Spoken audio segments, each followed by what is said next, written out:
पंचायत घर घर की। मोहाली में दो भाई सुखदेव और उसका परिवार और बलजीत और उसका परिवार साथ रहते थे। सुखदेव की पत्नी अक्सर उससे लड़ा करती थी। इतनी बार आपसे कह दिया अपने छोटे भाई से खेत के कागजों पर साइन करवा लो, पर आपको मेरी बात समझ में ही नहीं आती। वो मेरा छोटा भाई है, मैं उसे धोखा नहीं दे सकता। अरे धोखा कैसा? घर में रहता है, खाता है, पीता है। खेती बाड़ी तो आपने ही संभाल रखी है ना? हाँ मैंने संभाल रखी है, पर फसलें तो वही बेच कर आता है ना। अरे कोई पहाड़ नहीं टूट जाएगा अगर उससे जमीन अपने नाम करा लोगे तो। घर से तो नहीं निकाल रहे हो उसे? अरे भाग्यवान, उसकी एक बेटी भी है, कैसे करेगा उसकी शादी? तो उसकी बेटी की शादी के लिए अपना घर भी बेच दोगे क्या? कैसी बात करती हो, भगवान ना करे कभी ये ना बताए। एक बात सुन लो, या तो वो खेती अपने नाम कर लो या फिर इस घर का बंटवारा कर दो। तुम हंसते खेलते परिवार को अलग क्यों करना चाहती हो? परिवार कुछ नहीं होता, ये सब दिखावा है। जल्द से जल्द इस बात का फैसला कर लो, वरना मैं घर छोड़कर चली जाऊंगी। दोनों बच्चे एक दूसरे को इतना प्यार करते हैं, तुम उन दोनों भाई बहनों को भी अलग कर दोगी? मैं ज्यादा इस बारे में बात नहीं करना चाहती। फैसला कर लो, या तो बंटवारा या फिर मैं और तुम्हारा लड़का। क्या चाहिए? सुखदेव ना चाहते हुए भी बंटवारे के लिए मान गया। बलजीत, मैं इस खेत का और घर का 2 हिस्सा कर रहा हूँ। लेकिन भाई हमारे पापा नहीं चाहते कि ऐसा कभी हो। अरे उनके चाहने ना चाहने से कुछ नहीं होगा, वो इस दुनिया में नहीं है अब। भाई आप इस हंसते खेलते परिवार को अलग क्यों करना चाहते हो? अरे मैं खुश नहीं हूँ, मेरे लिए ये हंसता खेलता परिवार नहीं है। आज से हमारा सब कुछ अलग है। आपने फैसला कर ही लिया है तो मैं कुछ बोलूंगा नहीं। बड़े भाई की बात मेरे लिए पत्थर की लकीर है। प्रीति ने जैसा चाहा वैसा हो गया। बंटवारे से प्रीति के अलावा कोई भी खुश नहीं था। सुनिए जी, खाना परोस दूं आपको? ऐसे कब तक भूखे रहेंगे? विमला, मुझे तो समझ में ही नहीं आ रहा, भाई ऐसा कैसे कर सकते हैं? देखिए, जितना मैं जेठानी जी को जानती हूँ, मुझे लगता है ये सब उनका किया कराया है। अरे पर मुझसे कोई गलती या भूल तो नहीं हो गई जिसके कारण भाई मुझसे नाराज हो गए हो? आप कैसी बात करते हैं? ऐसा कुछ भी नहीं है। जेठानी जी शुरू से नहीं चाहती थी कि हमारा परिवार एक रहे। रोहन और गीत भी एक दूसरे को याद करते थे। राखी का त्योहार था। माँ, मैं ताई जी के यहाँ जा रही हूँ भाई को राखी बांधने। वहाँ जाकर क्या फ़ायदा? तेरी ताई जी तुझे राखी तो बांधने ही नहीं देगी।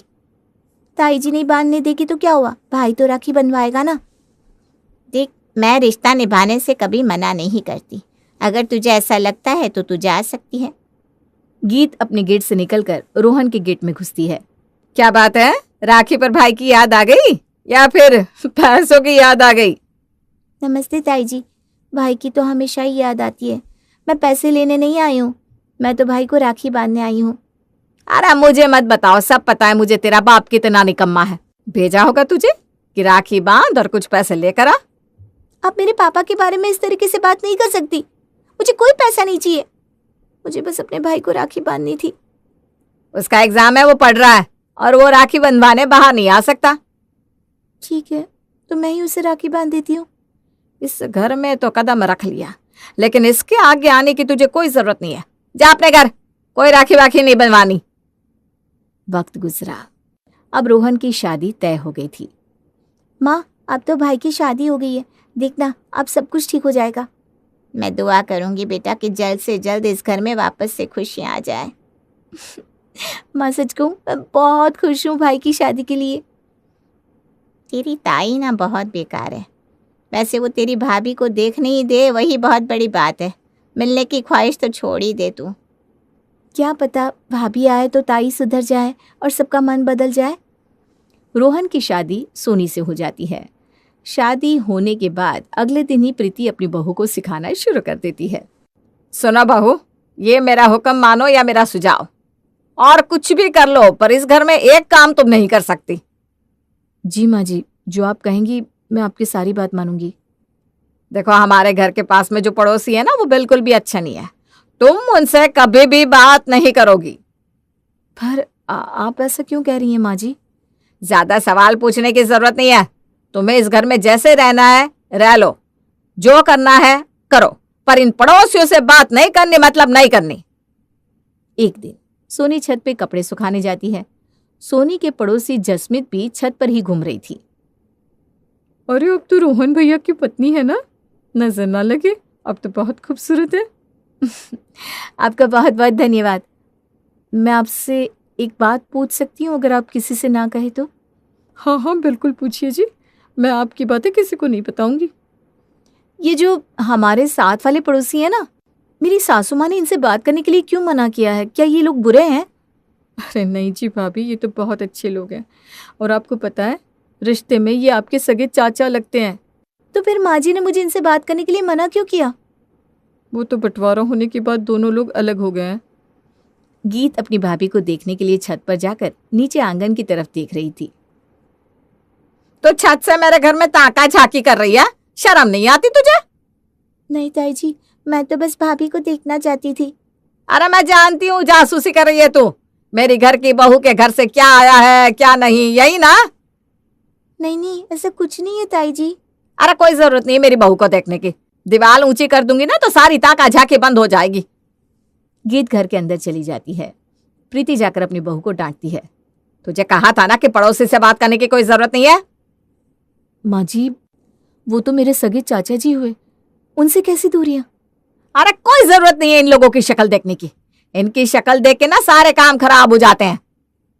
ठीक है, आप जैसा कहती हैं मैं वैसा ही करूंगी। कुछ दिन बाद प्रीति सामान खरीदने बाजार जाती है। सोनी छत पर जाके गीत को बुलाती है। दीदी नमस्ते, मैं आप लोगों से बहुत वक्त से मिलना चाहती थी, माफ करिएगा मैं मिल नहीं सकी। भाभी आप तो बहुत सुंदर है, एकदम हीरोइन जैसी।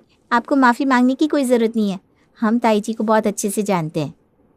दीदी, माँ जी दिल की बुरी नहीं है, पर न जाने वो आप लोगों के साथ ऐसा क्यों करती हैं।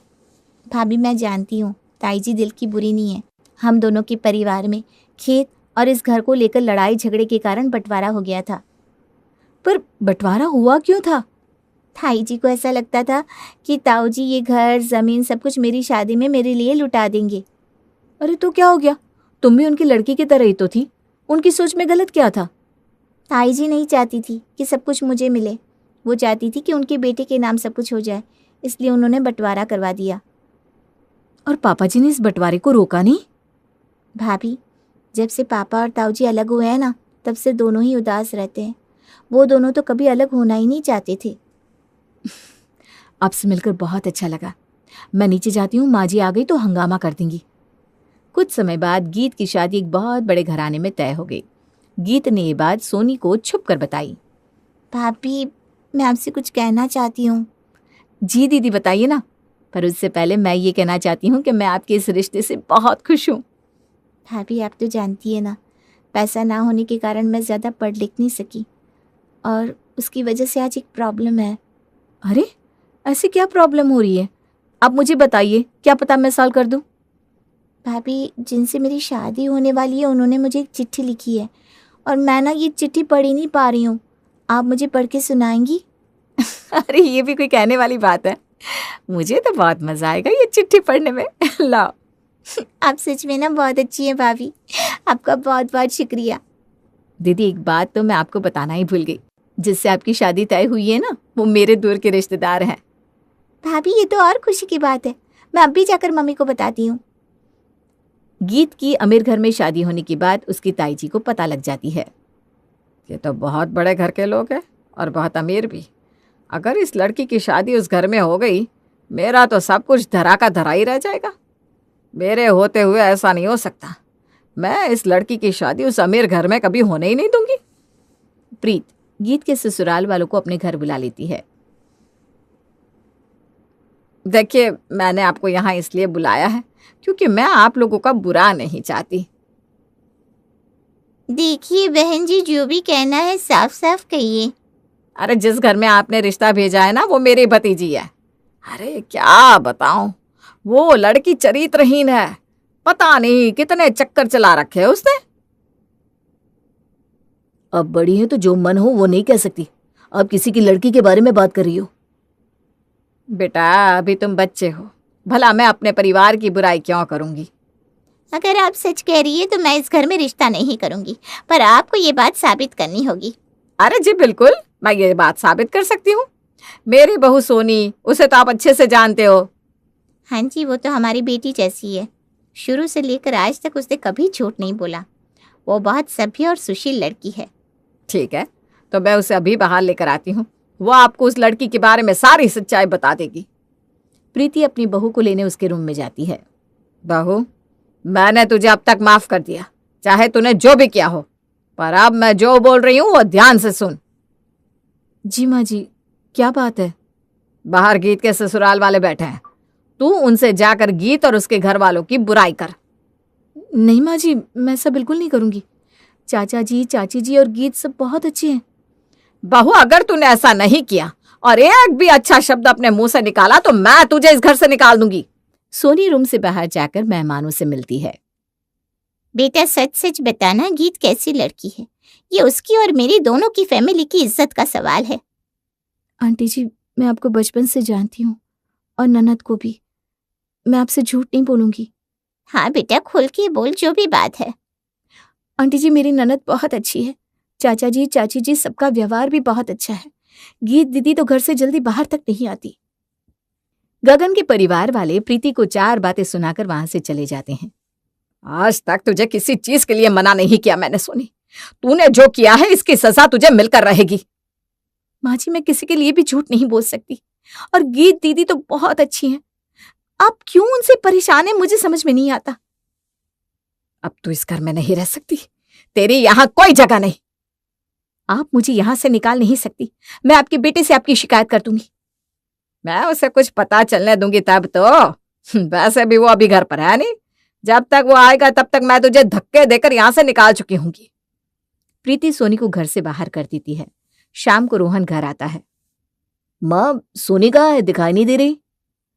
देख बेटा, मैंने उसे बस इतना बोला कि घर पर थोड़ा काम है, वो करके फिर चली जाना मायके पर।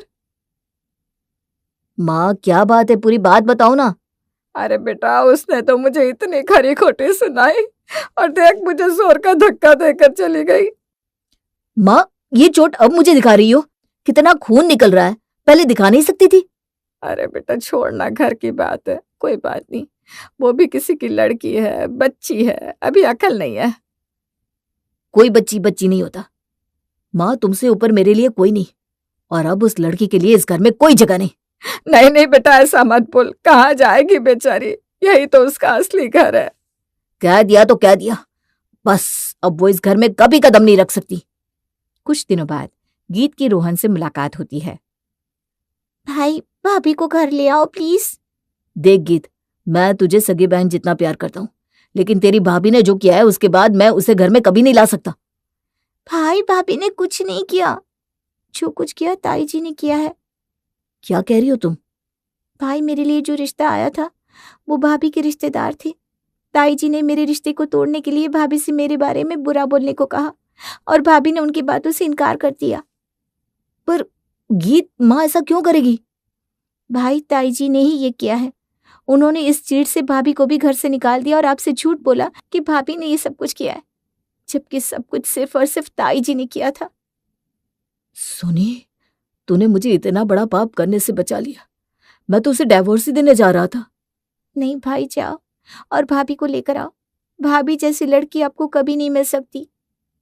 गीत की सगाई का दिन था। रोहन अपनी पत्नी को लेने निकला था और तभी रोहन के चाचा का फोन बजा। अरे बलजीत भाई साहब, जल्दी से हॉस्पिटल आ जाइए, बहुत जरूरी इमरजेंसी है। लेकिन आज मेरी बेटी की सगाई है, ऐसा क्या हो गया? भाई साहब, आपके बड़े भाई सुखदेव जी के लड़के का एक्सीडेंट हो गया है। इस वक्त वो हॉस्पिटल में है, उसे खून की बहुत जरूरत है। मैं अभी अपनी पत्नी को लेकर पहुंचता हूँ। सोनी से कह दूंगा कि वो अपने ताई और ताऊ को लेकर हॉस्पिटल पहुंचे। घबराइए मत, मैं रोहन को कुछ नहीं होने दूंगा, बस आप जल्दी से जल्दी पहुंच जाइए। गीत अपनी सगाई छोड़कर अपने ताई जी के घर जाती है। ताई जी, जल्दी चलिए मेरे साथ। ताऊ जी कहाँ है? तूने मेरा हाथ कैसे पकड़ा? छोड़, तेरी इतनी हिम्मत।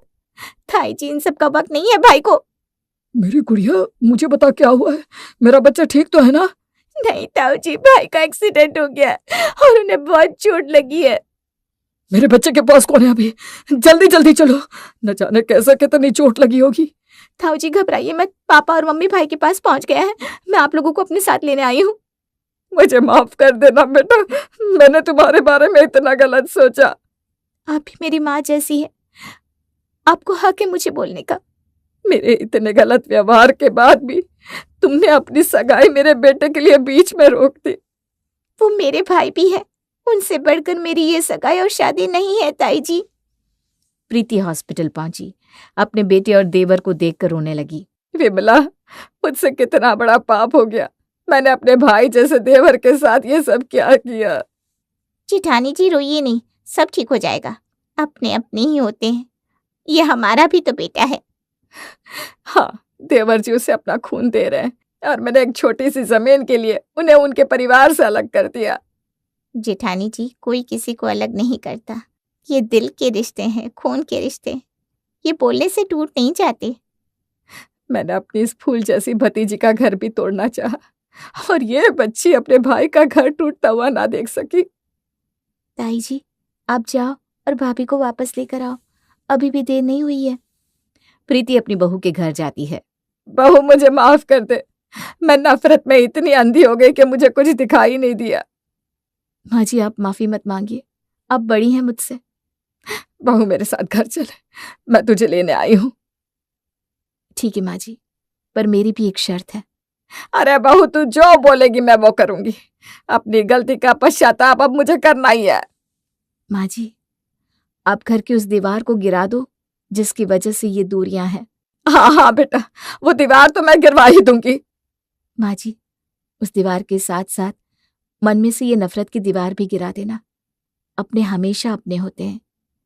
प्रीति घर और मन की दीवार गिराकर सबको अपना मान लेती है।